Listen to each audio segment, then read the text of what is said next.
I'm writing this right now after it happened. I'm really scared right now. And I think maybe this is my only chance to let people know what's happened to me. God, scary to think maybe I'm not going to be here much longer. It's just not right for any man to have a bead on the end of his life. You're not supposed to know such things. Maybe I don't. That's why I'm telling you my story now. Later might just be too late. Yesterday, for all intents and purposes, a normal day in my life. I got up with the alarm clock, made my breakfast, went to work at the factory, pulled my 12-hour shift and came home. No incidents, no weirdness of any kind all day. Hell, I didn't even go by the bar to drink a few beers with the guys. I've been too tired from all these 12-hour shifts, 6 days a week. We've been on this schedule for months now, and I know what you're thinking. Wow, you're making bank with all that overtime. Well, I mean, you'd be right. I am making bank in overtime pay, but it's really not worth it after a few weeks. I go through my days feeling like a zombie. I find myself answering direct questions with grunts, nods, and shrugs. I remember my old man being that way when I was a kid, and thought he was just being rude. Well, now I know why he did it. The man was exhausted from working long hours at the factory. I'm a good man, at least mostly. Just like everybody else, you included. I have my small, I don't know, shall we call them flaws? Vices, I guess. But I'm a good man for the most part. I work my job, pay my bills, hang with the guys at the bar a couple nights of the week. In other words, my life is boring and normal. The man who owns the furniture factory where I work, on the other hand, is not such a good man. Rusty Weaver. Now he's rolling in the money. Even though he lost his biggest moneymaker. There's a plot of land with oil on it. And he still has his fingers in other pies. Big pies. Some say he's even part of the mafia, running drugs and guns throughout the furniture factory. Personally, I've never seen it. Now women? Well, I've seen a lot of women getting in and out of SUVs on the property that this man drives. But would I go as far to accuse him of running a prostitution ring? No, I keep my head down. For the most part, anyway. Rusty is brutal and merciless. No one I know dares to cross him. His wife is his polar opposite. She's like a ray of sunshine following a bad thunderstorm. She always has a smile and a kind word for everybody. Her long, light red hair hangs to her waist, and her pale skin gives her an ethereal look. If that doesn't do it for a man, then those brilliant jade green eyes will. It's like they're lit from the inside. Now, how someone like Maggie ended up with a man like Rusty Weaver, well, I'll never know. She's half his age, too. Maybe the money lured her into his grasp. Did I mention that I've been seeing Maggie? Yeah, well, there's one of my vices. Or weakness, whichever you prefer. Mr. Weaver naturally would take offense if he ever found out. Maggie wouldn't tell him, and I sure as hell wouldn't either. But I think he might have discovered our little secret somehow. It was months ago when I noticed him eyeing me from the upstairs office door as I worked. I tried to act normal. It wasn't hard, considering normal by then was looking like a zombie. In that same month, I called it off with Maggie. Almost completely. We still see each other once or twice a month, steal a few hours together, then part ways, amicably. She swears she hasn't let our secret slip to anyone, and I believe her. Or I did until this morning. As I said, yesterday was a normal day for me. Last night I went to bed alone. This morning I woke up as usual on my day off, without the alarm clock, and I made my breakfast. As I was putting the dishes in the drainer, my phone rang. The sound was a little off, but the phone is old, so I didn't think much of it.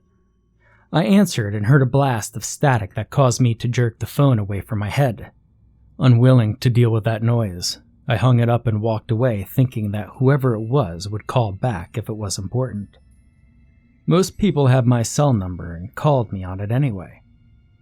I made it to the living room and the phone started ringing again. I picked up the extension, holding it away from my ear in case of another staticky blast, and I said hello. There was a light staticky noise that sounded muffled and far away as a man's voice answered me. I slowly put the phone to my ear and repeated, "Hello?" The voice from the other end sounded familiar in a vague way that made my gut roll with trepidation. "Mitch, it's me. Don't hang up, you're in danger."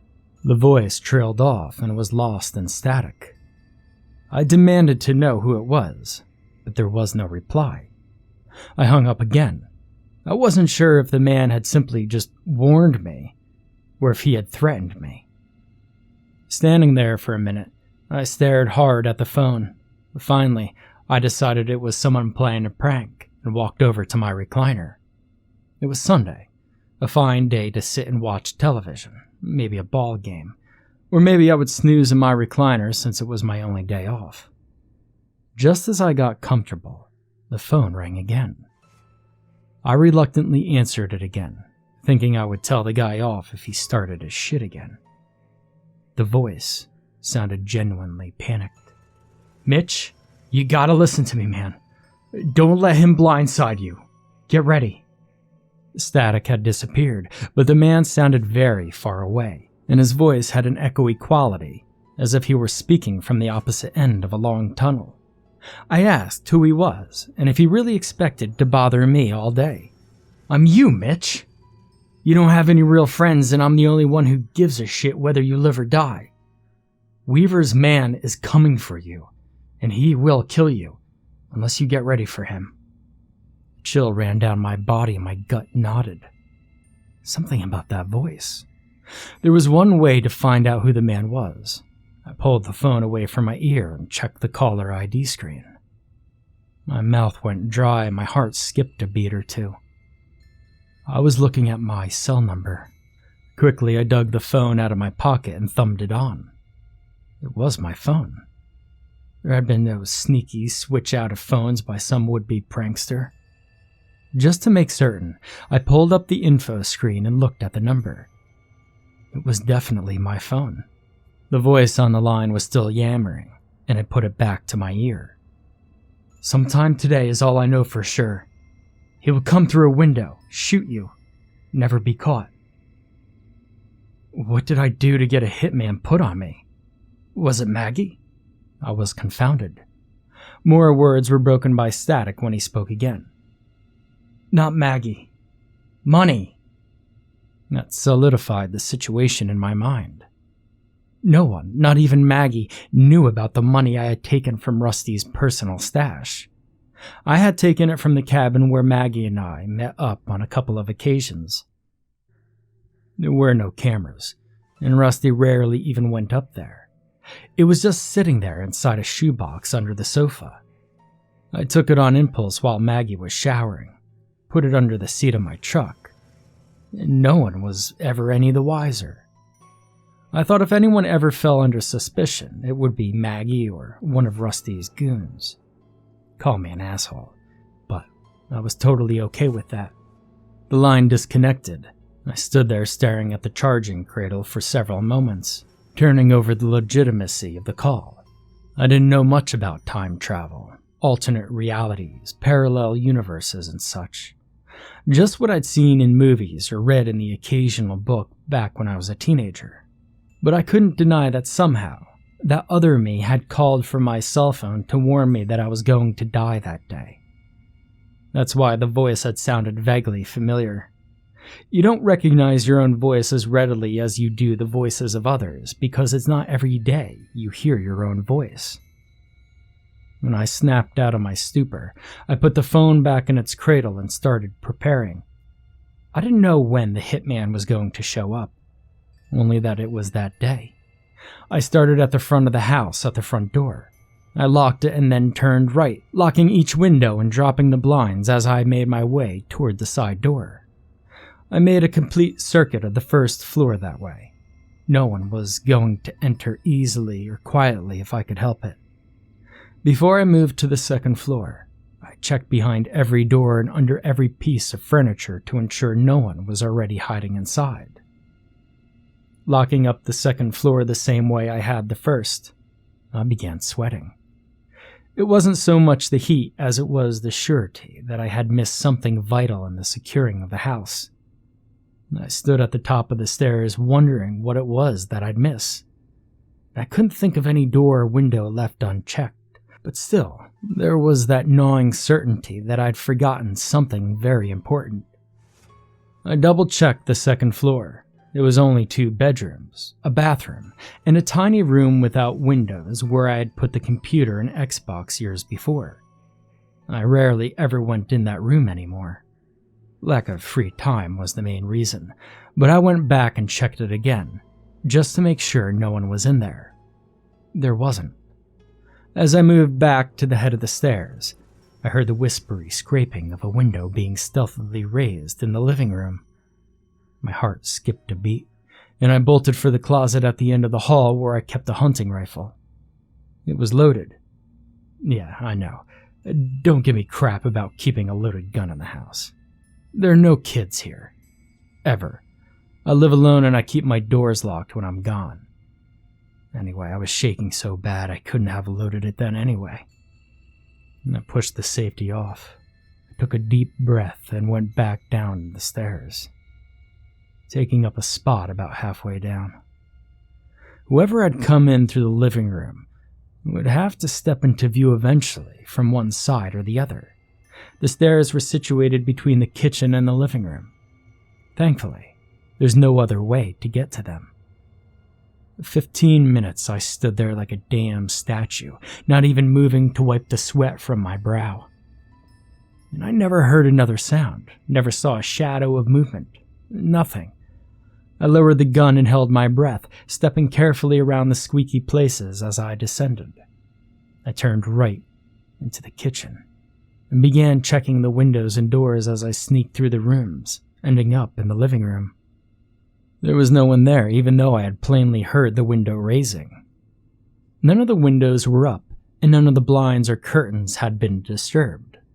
As I checked them again, I saw the main window that faced the road was unlocked. My skin tightened as fear ran through me. Locking it again, I replayed my first circuit of the house. I had locked all the windows and doors. There was no mistake about it. Stepping from behind the couch, I heard the squeaky board at the back of the kitchen. The board was loud, but only made noise if someone stepped directly on it. Aiming the gun, I eased toward the kitchen only to find it empty, but the side door was unlocked and slightly ajar. I slammed it and threw all 3 locks. That time, I ran the circuit determined to catch whoever had come inside. But again, I came up empty-handed. I got the hammer from the kitchen and the bucket of nails just inside the basement door, determined to fix the problem. I nailed every window and door shut from inside. I even nailed the doors to the first floor bathroom, spare room, and dining room, leaving only the living room and kitchen open. Upstairs, I nailed the windows and the attic access shut. The 2 hall closets, computer room, and spare bedroom suffered the same fate. I was really pouring sweat by then, but felt more secure as I sat at the top of the stairs, hugging the rifle to my chest. Hours passed and I heard little noises behind some of the closed-off rooms, but they were always stealthy, and they stopped as soon as I neared the doors. Was I really hearing them? Was my brain making up noises? Or was the hitman trying in vain to reach me? Nightfall came, and with it, the sounds of the house settling in the cool night air. The normal sounds were far louder, it seemed, menacing even. I sat at the top of the stairs once again, cradling the gun. If I made it through the night, did that mean I was safe? The voice on the phone didn't divulge that much information. Would I be doomed to repeat the process every single night? Would the hitman simply take me out as I was on my way to work one morning? Again, there was no way to be sure. A barrage of loud tinging sounds from the kitchen made me shoot to my feet and almost drop the gun. I moved to the bottom of the stairs on shaking knees. The intruder would be trapped in the kitchen, though, and I knew it was my opportunity to kill him before he found me. But the kitchen was empty. The nails from both windows lay scattered across the tile floor, and the windows were both raised. I gawked in disbelief. It was impossible. The nails in the side door howled as they were pulled free, and the door swung open, revealing only blackness. I backed towards the stairs, confused and terrified. A man cleared his throat in the living room, and I swung the gun in that direction, firing 3 shots before I even got a good look at him. It was me looking shocked as I ducked the bullets. It was like looking into a mirror. The me in the living room leaned forward at the waist and screamed. It was a loud, wordless sound that deteriorated into broken blasts of electronic sound. Then I sat bolt upright in my bed to the abrasive sound of the alarm clock.